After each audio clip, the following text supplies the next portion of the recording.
पप्पा हो बोलतील ना रे. भीती वाटतेय पण मी त्यांना सांगूनच राहणार आहे आपल्याबद्दल. हा थांबव इथंच, तिकडे असतील ते.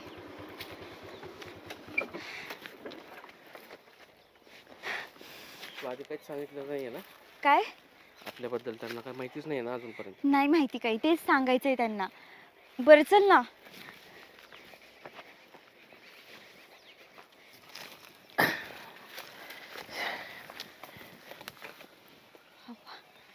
काय ग इकडं कस काय वावरत आज? ते बाबा ते आणि हो कोणी? हा आदित्य, नमस्कार बाबा. माझा कॉलेजचा मित्र आहे. अच्छा मित्र म्हणजे एका वर्गात शिकता काय? हा आम्ही एकाच वर्गात शिकतो. हा हा कुठला आहे? हा मी इथलाच आहे श्रीगोंद्याचा. श्रीगोंद्याच आहे बर. काय काय काम काय काढलं पण एवढं राहणार पार? पप्पा मला तुम्हाला महत्वाचं सांगायचंय. काय सांगायचं बोल की. ते म्हणजे आम्ही कॉलेजमध्ये असताना ना आमचं एकमेकांवर प्रेम आहे. अगं काय पण काय बोलती तू? काय डोकं फिरलं काय तुझं? हा अहो ऐका ना तुम्ही. काय ऐका ना? चांगलाय तो स्वभावाने, त्यांनी जपन तो खरंच मला. अरे काय चांगलं आहे काय? ह्याच्यासाठी कॉलेजला पाठवलं का तुला? इकडे ये समोर. हा ह्याच्यासाठी पाठवलं का तुला? ए काय आडनाव काय तुझं? नाव काय? हा अरे तो आपल्या बरोबरीचा आहे का? कोण आहे माहितीये का तुला? अरे कस काय डायरेक्ट घेऊन आली तू? पण तो चांगला आहे, तो वाईट नाहीये. मोठ्याने बोलू नको माझ्याशी. चांगला आहे आणि वाईट आहे मला कळतं काय ते. तू सांगणार का आता मला? पण मी लग्न केलं ना तर ह्याच्याशीच करणार, दुसऱ्या कोणत्या मुलाशी करणार नाहीये. पण तुला याच्या बरोबर मी लग्न करून देणार नाही. मी करणार. पण ऐका ना, माझं घरदार सगळं चांगलं होतं. आई वडील आम्ही खूप. अरे चांगल्या घरातली पोरं असलं उद्योग करतात का? हा हे बघा, चांगल्या घरातल्या म्हणूनच आज तुमच्यापाशी तुम्हाला भेटायला आलो. तुमच्या परवानगीशिवाय मी लग्न पण नाही करणार त्याच्याशी. अरे पण माझी परवानगीच नाहीये तुम्हाला. तू करतो काय मला तेवढं सांग फक्त. मी प्रगत शेतकरी आहे. आमची 11 एकर शेती आहे श्रीगोंद्यात. 3 एकर ऊस लावलेला आहे, 7 एकर मध्ये डाळिंब लावलेलं आहे, द्राक्ष पण आहेत. अरे पण ते सगळं जरी असलं तरी घरी कोण कोण असतं तुझ्या? काय करतात घरचे? आई वडील वडील माझे शिक्षक होते, आई गृहिणीचे, आणि माझी बहीण पुण्याला असते. पुण्याचे एक इन्स्पेक्टर आहेत आमचे, म्हणजे आमचे दाजी इन्स्पेक्टर आहेत पोलीस स्टेशनला. तुम्ही एकदा घरी येऊन तर भेटा. घरदार सगळं चांगले. अरे तुझे वडील शिक्षक आहे आणि तू असलं कुठं नाही करतो का? काय तर म्हण दाजी इन्स्पेक्टर आहे. अरे ते इन्स्पेक्टर आहे तू इथं लोकांच्या पोरी घेऊन फिरतो आणि वरनं कौतुक करतोय का? अरे मला तर तुझ्यावर विश्वासच नाहीये. आणि लग्नाचं काय म्हणली का तू? लग्न आहे का असं बघून होतं का? आपल्या बरोबरीचं आहे का? तो समाजातला आहे का आपल्या? नाही. मग हे लग्न कुठल्या आधारावर करायचं? पण सगळं तर चांगलं आहे ना त्याचं. सगळं चांगलं नाही विचारते मी. लग्नासाठी काय गरजेचं आहे ते आहे का? अहो बाबा, जातीवर काय आता राहिलंय? आता काय नसतं, सगळ्या गोष्टी तर व्यवस्थित आहे ना त्याच्या. मग अरे ते तुम्हाला बोलायला झालं. आम्ही आम्ही काय सांगणार लोकांना? नातेवाईकांना काय सांगणार? उद्या लोक काय बोलतील आम्हाला? दुःखाच्या काळात येतात लोक आपल्याला विचारायला तुमचं काय वगैरे कसं चालू आहे ते. ते मला काय सांगू नको. बाहेर लोकांना मला उत्तर द्यायला लागतात. लोक मला नावं ठेवतील. तुझं काय? अहो लोक नाव ठेवून ठेवून किती वेळेस ठेवणार आहे? 1-2 दिवस, महिनाभर. हा त्याच्यानंतर सगळं नीटच होईल ना. अगं पण ती मला ठेवणार आहे. तुला कोण काय बोलेन? तू जाणार इथून निघून. हो बाबा, खरंच चांगलाय हो आदित्य. बाकीच्या मुलांसारखा नाहीये मावा बुटका खाणारा. हे बघ, हे मला आहे ना असलं काय सांगू नको तू. आणि हे जमणार सुद्धा नाही. नाही म्हणजे नाही. लोकांना काय सांगू मी? अरे एवढे चांगली स्थळ चालून येतात आपल्याला, ती द्यायची सोडून आणि असलं ध्यान करायचं का? अहो बाबा, पण माझं प्रेम आहे त्याच्यावर आणि त्याचं पण माझ्यावर आहे ना. तुमचं प्रेम घाला चुलीत. काय असतं रे प्रेम बी म्हणजे? काय तुम्हाला पोट भरायची अक्कल आहे का? संसार करायची अक्कल आहे का? ते माहिती नाही. प्रेम आहे आमचं लग्न करणारे. चल हो घरी, हो घरी पहिली. बाबा ऐकून तर घ्या. ए लय बोलू नको तू. या बारीने सोडलाय. परत इथं दिसला तरी तू कुणी असो तुमच्या घरातलं सरकारी नोकरीला तंगड मोडीन तुझं. चल चल चल घरी चल चल आदित्य. चल. आदित्य, मला भीती वाटते रे. काम कर, हा तुझ्या वडिलांना फोन कर. हा माझा फोन.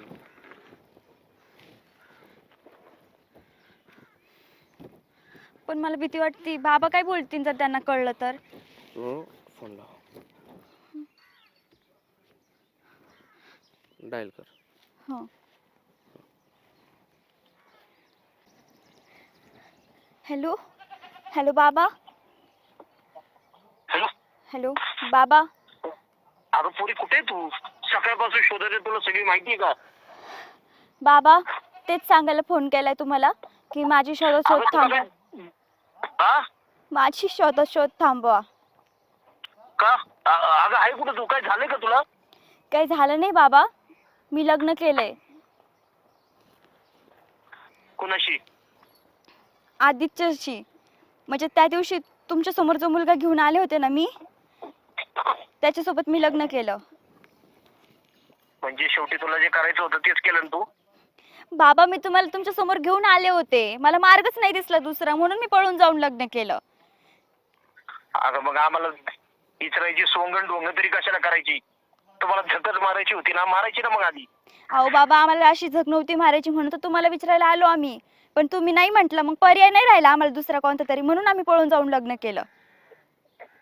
आणि आता वर बाबाला सांगते का आम्ही बिनधास्त लग्न केलं? ह्याच्यासाठीच फोन केला ना तू? अहो बाबा काळच फासतेच होतं ना आमच्या तुला. मला नव्हतं फासायचं तोंड काळ, तुमच्या तोंडाला काळं बिळ नव्हते, समाजाचे बोलणे ऐकून घ्यायची, म्हणून तर तुम्हाला म्हटलं होतं ना आमचं लग्न लावून द्या. कशाचं काय न काय, शेवटी आहे ना कोण कोणाचं नसते दाखवून दिलं तू. हा पोरं सुद्धा उलटली आमच्यावर, असं वाटतात का?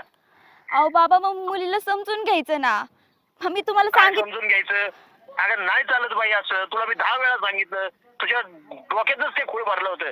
आता लोकांना काय तोंड दाखवू मी? अहो बाबा तोंडाने गावात फिरू? मग ह्याचा विचार तुम्ही अगोदर करायला पाहिजे होता. काय विचार करायचं आणि काय करायचं? विचार करायला ठेवलंय का तू काय? आणि आता मनासारखं झालं ना तुझ्या, रात तशीच बाप मिळाला तुझ्यासाठी, परत थोबड बघायला यायचो नाही मी. बाबा ऐका ना, तुम्ही असं नको बोलू, ऐका ना बाबा. बाबा बाबा बाबा असं कसं बोलू शकते, बाप मेला म्हणून. आदित्य माझं लय प्रेम आहे त्यांच्यावर. मानसी होईल मी सगळं, नाही राहू शकत त्यांच्याशिवाय. होईल सगळं ठीक, अजिबात काळजी करू नकोस. आज न उद्या त्यांचा राग जाईल ग. कधी जाईन? अगं शेवटी तू लेखच त्यांची, आणि लेकीवर बाप कधी चिडत नसतो. आज न उद्या जाईल राग त्यांचा, विश्वास आहे मला. खरं तर ना मला त्यांच्या ना शब्दाच्या बाहेर जाऊन हे सगळं करायचं नव्हतं, पण काय करणार, आपल्याकडे पर्यायच नव्हता उरला काही. ठीक आहे चल, शांत हो, हा. आता घरी चल.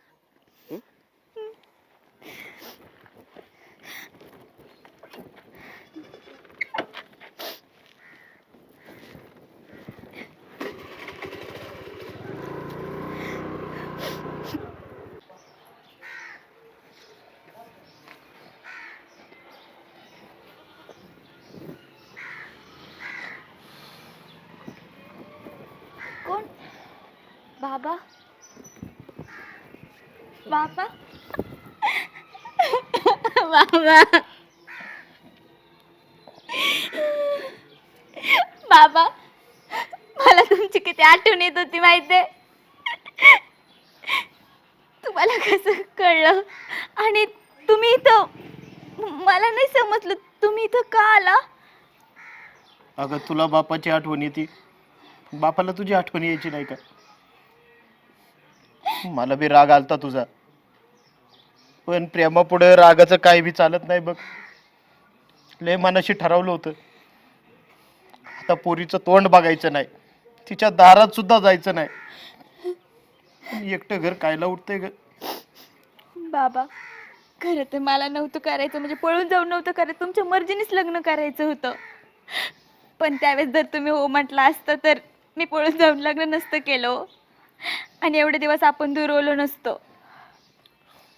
बापाचे हात बी बांधलेले असतात बघ, नाही चालत लोकांच्या पुढं आमचं काही बी. म्हणून आम्हाला काही वेळा असं कठोर निर्णय घ्यायला लागतात, पण शेवटी आम्हाला बी चुकलं बघ. आई का? सासरे आहेत माझे, मानसीचे वडील आहेत. आई आहे माझी. सास तुम्ही असं खाली का बसलायत? नमस्कार. मी खुर्ची आणतो, थांबा. हा ना. राहू द्या राहू द्या. बस बस. हे पोरांनी बसा नाही. बसन तुम्ही. नाही बस बस बस. काय माहितीये का, हं, पोरांनी केलं बरं का मनाच्या विरुद्ध. हं. आता आम्हाला बी थोडं वाईट वाटलं, पण स्वतःच्या पोरीवर किती दिवस राग ठेवणार ना. म्हणलं जाऊ द्या, झालं गेलो, सोडून द्यावं आता. तेव्हा तुम्ही बी काय मनात धरू नका. आणि जावय बापू, तुम्हाला बी लय काय काय बोललो मी. नाही अहो काय नाही, कुठलाही बाबा आपल्या लेकीच्या बाबतीत असं होत असेल तर बोलणारच ना. जाऊ दे, इसरून जा आता. जरी बोलले असले म्हणले असले तर आता काय नका करू. आणि बाबा तुम्ही हे सगळ्या गोष्टी विसरून इकडे आला ना तर खरंच लय भारी वाटलं, मला लय आनंद झाला. खूप आनंद झाला बाबा. हा बाबा खूप दिवसापासून एकाच गोष्टीची वाट बघत होतो, तुमच्या आशीर्वादाची. आता आलाच इथं पहिले तुमचा आशीर्वाद. आता त्याला हा जेवण करा, चहा पाणी करा, तसं नका लावू. काय माहितीये का, आतमध्ये घरात नाही, त्यांना जेवण करा, तोंडात पाय धुवून खा. हा बरं चालेल. चला बाबा, जेवणच तुम्ही करून जा आता. तयार व्हा.